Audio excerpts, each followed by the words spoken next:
The importance of keeping a journal. Uh, it's not just to write about our day. It's about giving our posterity and future generations an account from our eyes and points of view on the events and happenings of the world. And if we don't want history to repeat itself, we have to document as honestly and non-biasedly as possible. And the more accounts that we have, the more well-rounded of a history we can have. And we all know that history is written by the victor. Well, if we're all the victor, if we're all victorious in coming out sovereign, we have this opportunity to document these things, our life, and give it to our posterity, but also it helps with our own shadow work. It helps with us being able to line out things that might be repeating cycles and things in our brain we don't know how to work out until we put it to paper. So there's several benefits to journaling. It sounds kind of like, old person stuff, but maybe it is. We're in weird times though. This is definitely times that are worthy of history being written by the victors, and we are the victors. We're coming out on top. But if we want to progress, if we want to see our posterity progress, journaling is a very important thing for the future. We wouldn't know anything about our past. We wouldn't have a Bible even if people hadn't written journals. We wouldn't have history books. We wouldn't have anything. But we know that the history books that we have were edited for the victor to be painted in a certain light. We have this golden opportunity as sovereign citizens coexisting and co-creating with each other to set the record straight and to keep it straight. Thoughts on that? I know people were worried about EMPs ruining the electronics, but the simplest way to combat that is to write a paper version and maybe even double up.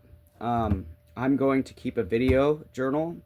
I'm going to start my autobiography.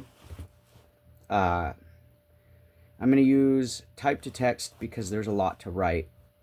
So what I'm going to do is I'm going to either do an audio recording or video recordings of my stories and then have them written into a physical form, and I'll probably hide them somewhere, bury them in a hill or something, leave a treasure map for my kids. But the importance of documenting these things is so that the Mandela effect doesn't happen to our kids or their kids, and so they don't get bamboozled into some of the things we ended up falling for, and our parents ended up falling for, and a lot of our ancestors ended up falling for. And it may seem trivial right now, but I think our future generations will thank us for keeping journals, and even in the form of poetry. If you have to write it in code, write it in code, because eventually there will be someone to crack it. It's part of our heritage. Excuse the hiccups. And I'm not saying you have to write it all out right now like it's your last will and testament. Maybe just an entry a night. But these things are vital to the rebuilding of our world. Currently, I'm a little bit behind on my journaling, so I'm going to be spending the next few days journaling. documenting, writing, getting my historical account written. But God has given me a dream to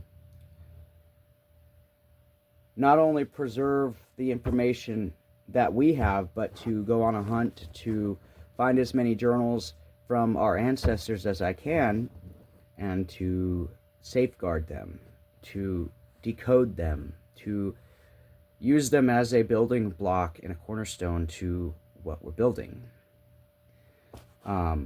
So pedigrees, family pedigree charts are important too. Getting to know where you came from is a good thing to compile if you have the resources to do so.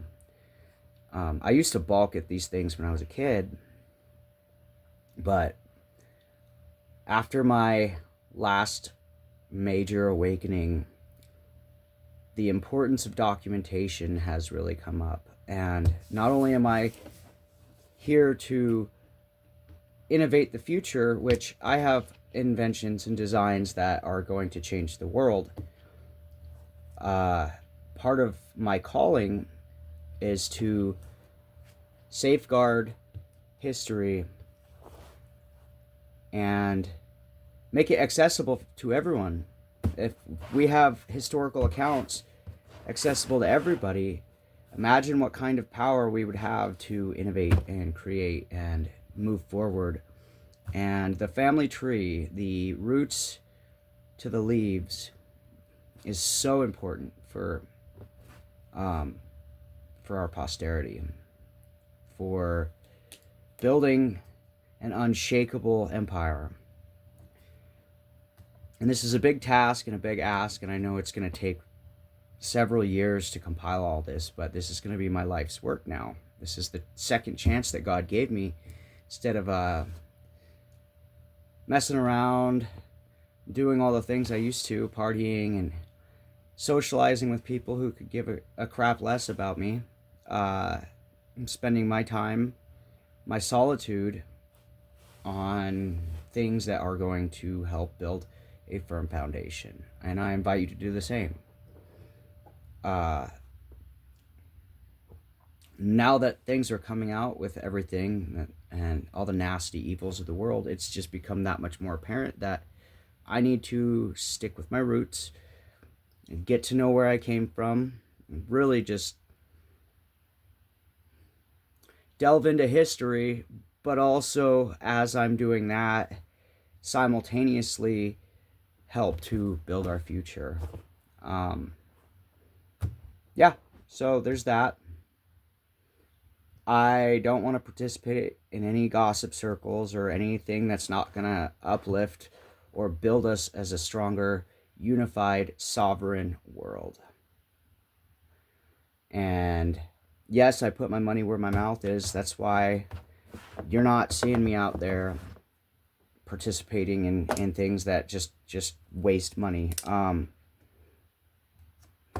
Quitting drinking wasn't just about saving my body. It was about saving my soul and being available to be of service, because part of my long-term recovery also is to live my hours and days in service. And part of service is writing an account, an unbiased account of what things we saw and we perceived and things that have happened to us, our experiences, so that 20, 40, 80 years from now, our kids aren't backsliding, our grandkids aren't backsliding. They're not having to start from square one as we are.